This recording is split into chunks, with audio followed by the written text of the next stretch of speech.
Direitos da personalidade. Meu nome é Felipe Tostes e esse é o canal FRT.Jures. Se inscreva no canal, pois tem muito conteúdo interessante. Os direitos da personalidade são direitos subjetivos existenciais. Em sede de direitos subjetivos, poder-se-ia propor a seguinte divisão: direitos subjetivos patrimoniais, são obrigações e direitos reais, e direitos subjetivos existenciais, que são os direitos da personalidade. E são direitos subjetivos ligados à própria existência da pessoa humana. O ordenamento jurídico concede a toda pessoa natural o poder de agir para tutelar os bens da sua personalidade. Os direitos subjetivos podem ser violados, e essa violação faz nascer uma pretensão, que nada mais é que um poder de exigibilidade. Esse poder será dirigido contra quem ofendeu os direitos da personalidade, com a devida intervenção do Estado, que emprestará sua coercitibilidade. Já o dano moral é aquele oriundo da violação dos direitos da personalidade. É um dano imaterial decorrente de uma lesão ao direito da personalidade. Bom, sob a perspectiva histórica, a partir da Segunda Guerra Mundial, a comunidade internacional passou a entender que a proteção dos direitos inerentes à condição humana não deveriam ser fundamentada apenas do direito natural. Houve necessidade de construir normas positivadas com a previsão de sanções para aqueles que, de alguma forma, viessem a lesar tais direitos existenciais. Nesse sentido, em 1948 foi elaborada a Declaração Universal dos Direitos do Homem, por meio da qual os Estados signatários se comprometeram a internalizar em seus ordenamentos tais normas protetivas. A maioria dos Estados, ao proceder a essa incorporação, criou título próprio dentro de suas constituições, títulos dos direitos e garantias fundamentais. Por exemplo, essa proteção, em princípio, defenderia as pessoas naturais em face das atuações do Estado. No Brasil, o legislador infraconstitucional, especialmente no Código Civil de 2002, optou por traçar um capítulo específico para que essa proteção pudesse também ser exigida dos demais particulares. Logo, todo direito da personalidade é também direito fundamental. Mas nem todo direito fundamental será considerado direito da personalidade. O que podemos concluir? Quando a relação se der entre Estado e particular, havendo eventual restrição a direitos inerentes à condição de ser humano deste, a proteção se dará com base nos direitos fundamentais previstos na Constituição, eficácia vertical dos direitos fundamentais. Quando a restrição ou lesão a tais direitos for oriunda de ato particular, a proteção ocorrerá com base no Código Civil, ou seja, com base no direito da personalidade, podendo também ser invocada a proteção da própria Constituição por evidente. É comum julgados que tratam da lesão a direitos da personalidade utilizarem como fundamentação tanto o Código Civil quanto a Constituição Federal. Quando houver conflito entre particulares que envolvam direitos fundamentais que não se enquadrem na categoria de direitos da personalidade, será resolvido com base na Constituição, falando-se então em eficácia horizontal dos direitos fundamentais. Exemplo: conflito entre associação e associado. Para ocorrer a expulsão do último, do associado, deverá haver respeito ao contraditório e à ampla defesa, ainda que não haja tal previsão no Estatuto da Associação. O fundamento dos direitos da personalidade é o princípio da dignidade da pessoa humana. Logo, quando os direitos da personalidade entrarem em conflito com direitos subjetivos patrimoniais, a dignidade da pessoa humana, que fundamenta a existência do primeiro, fará com que o sopesamento ocorra em prol dos direitos existenciais. Quais são esses possíveis conflitos entre direitos? Direito existencial versus direito patrimonial. Sopesamento pelo julgador em prol do direito existencial. Por exemplo, direito do credor, liberdade do devedor, como decidido pelo STF no caso da prisão do depositário infiel, que redundou na edição da súmula vinculante 25, vedando tal prisão. Prisão por dívida não existe mais. Direito existencial versus direito existencial. O juiz deverá analisar no caso concreto qual direito existencial deverá prevalecer. Por exemplo, imagem e honra de um sujeito versus liberdade de expressão de outro. Situação muito comum, especialmente quando há manifestação do pensamento por um jornalista sobre determinada pessoa. Direito patrimonial versus direito patrimonial. Dependerá do caso concreto, verificando-se quem foi o responsável pela violação do direito subjetivo patrimonial alheio. Por exemplo, inadimplemento por parte do devedor, violando os direitos de crédito do devedor. Ou seja, toda a coletividade deverá se abster de condutas que possam lesar direito da personalidade alheio. Os direitos da personalidade são oponíveis erga omnes, ou seja, para todos. O início da proteção legal dos direitos da personalidade ocorrerá a partir da concepção. Como visto anteriormente. Nesse sentido, os direitos são inatos porque são alvo, de tutela, são alvo de tutela desde que surge a vida e não desde o momento do nascimento. Então, quando se pensa em direito vitalício, lembra-se de usufruto. Morre o usufrutuário, se extingue o instituto do usufruto, quando não houver prazo específico para tal extinção. Os direitos da personalidade existirão até o momento em que a pessoa natural falecer. Por isso, a morte é a extinção das duas concepções de personalidade: personalidade civil e personalidade e direitos da personalidade. Algumas observações aí devem ser feitas. Os direitos da personalidade da pessoa falecida podem ser tutelados pelos parentes próximos. O Código Civil faculta que certos direitos da personalidade possam ser protegidos pelos parentes. Por exemplo, violação ao nome e à honra do morto. Então, por via reflexa, a imagem e a honra dos parentes vivos são violados.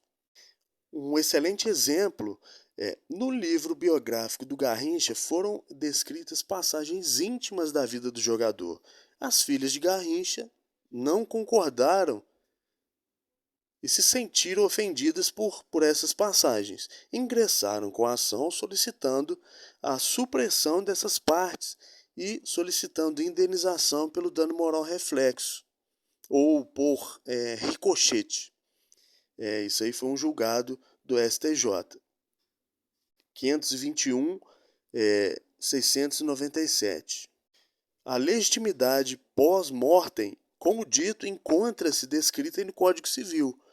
Observe que esse dispositivo se esqueceu do companheiro. Porém, a doutrina entende que tal direito, por isonomia, deve ser estendido ao companheiro. O prazo para que os parentes ingressem com essa ação de proteção ao morto não existe, uma vez que a ação para que os parentes próximos solicitem a proteção dos direitos da personalidade da pessoa falecida é imprescritível.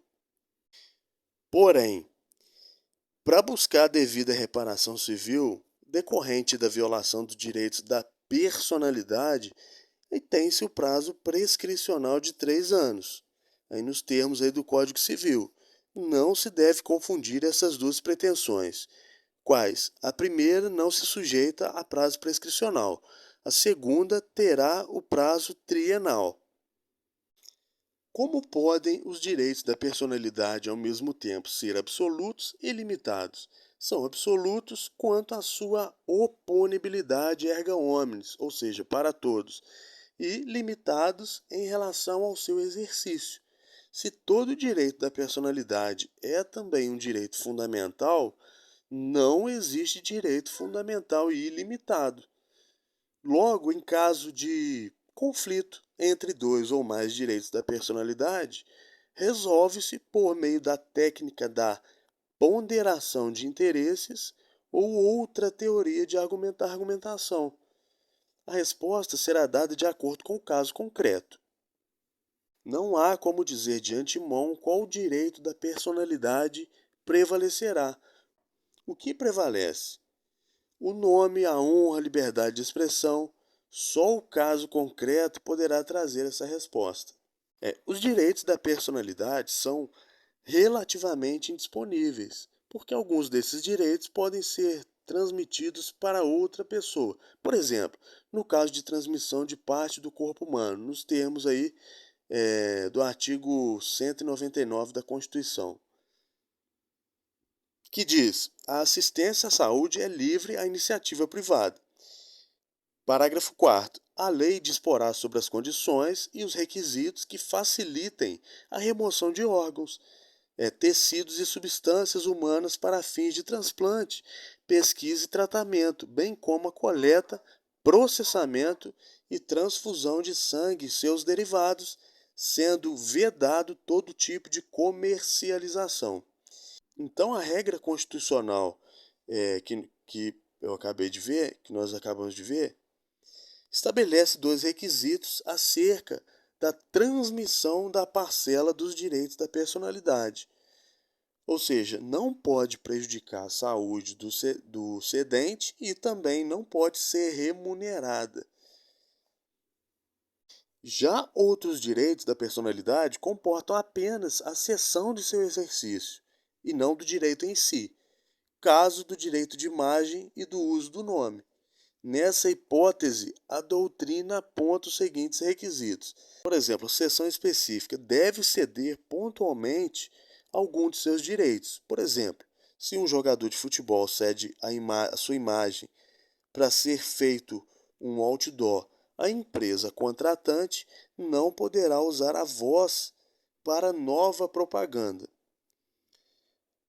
Assim, a seção deve ser interpretada restritivamente, já que se trata de uma exceção. E com relação à seção temporária, não existe seção perpétua do exercício de direitos da personalidade. Ninguém pode ter seu direito da personalidade restrito pelo resto da vida. E a dignidade da pessoa humana, a dignidade do cedente deve ser respeitada. E para finalizar essa questão dos direitos da personalidade, a atipicidade. Os direitos aí da personalidade são colocados em nosso Código Civil por meio de um rol exemplificativo, pois o legislador entendeu que a melhor forma de tutelar tais direitos seria por meio de uma cláusula geral prevista no nosso Código Civil. Então, nem todos os direitos da personalidade são previstos no Código Civil, podendo o juiz reconhecer, diante do caso concreto, a proteção de outros que não estejam taxativamente arrolados na lei. Então, o Código Civil traz disposições acerca do corpo, asseverando no primeiro deles que, salvo por exigência médica, é defeso o ato de disposição do próprio corpo, quando importar diminuição permanente da integridade física ou contrária aos bons costumes. Ou seja, a regra é a vedação à disposição do próprio corpo, salvo quando houver questões de ordem médica que demandem tal ato, tal como ocorre no caso de transplante de órgãos e tecidos. Então, no artigo 14 do Código Civil, afirma ser válida com objetivo científico ou altruístico a disposição gratuita do próprio corpo, no todo ou em parte, para depois da morte. Nesse sentido, será válida a manifestação de vontade de um sujeito que deseje deixar seu corpo para uma instituição de pesquisa, uma universidade, por exemplo. Por evidente, tal manifestação pode ser revogada antes da morte do declarante. E, por fim, o artigo 15 do Código Civil, que afirma que ninguém pode ser constrangido a submeter-se com risco de vida a tratamento médico ou a intervenção cirúrgica. Isso também tem preceito na Constituição Federal. Então, um sujeito que doente, portanto, pode escolher se deseja ou não ser submetido a tratamento ou cirurgia, estando tal escolha em sua esfera individual de decisão. Um exemplo, nós temos um jornalista, Marcelo Rezende, salvo engano, optou por não fazer o tratamento quando diagnosticado de câncer, ele optou por não realizar o tratamento, se eu não me engano. Então, finalizando, o Código Civil traz normas a respeito do direito ao nome. Importante lembrar que o nome compreende o prenome e o sobrenome, também denominado patronímico ou nome de família. O nome não pode ser empregado por outrem em publicações que exponham o titular a desprezo público, ainda que não haja a intenção de difamar o sujeito, ou seja, há proteção contra a utilização indevida do nome alheio. Por isso, o nome alheio também não pode ser usado sem autorização em propaganda comercial, por exemplo. Cabe lembrar que o apelido pseudônimo, adotado para atividades lícitas, goza da mesma proteção concedida ao nome. Por fim, vale o registro de que o nome obedece ao princípio da imutabilidade, ou seja, via de regra, não pode ser alterado. Todavia, diversas normas prevêem aí a possibilidade de modificação do nome, tais como em virtude do casamento ou divórcio, homonímia prejudicial e nomes vexatórios ou com erros de grafia. Vexatórios, por exemplo, Anão de Jardim 1234. Né? Imagina uma pessoa com um nome desse. Ela tem aí o direito de fazer a alteração desse nome que é considerado aí vexatório. E existem nomes como esse, né? Uma brincadeira, mas existem esses nomes aí, nomes engraçados aí, né? E que expõem a pessoa ao ridículo, né? Bom, brincadeiras à parte, os nomes vexatórios aí podem ser alterados ou com erros de grafia, né? Naturalização, proteção a testemunhas e outras hipóteses também que nós temos aí. Então, finalizando, o artigo 20 do Código Civil protege o direito à imagem e à honra, dizendo serem estas invioláveis, salvo se necessárias à manutenção da ordem pública e à administração da justiça, no que tange à necessidade de autorização prévia por parte do titular para uso da imagem e honra. O STF, em 2015, no bojo da ADI, 4.815, depois, para quem se interessar pesquisar, promoveu interpretação conforme a Constituição desse artigo, para entender que no caso de livros biográficos não se faz necessária a autorização prévia do retratado.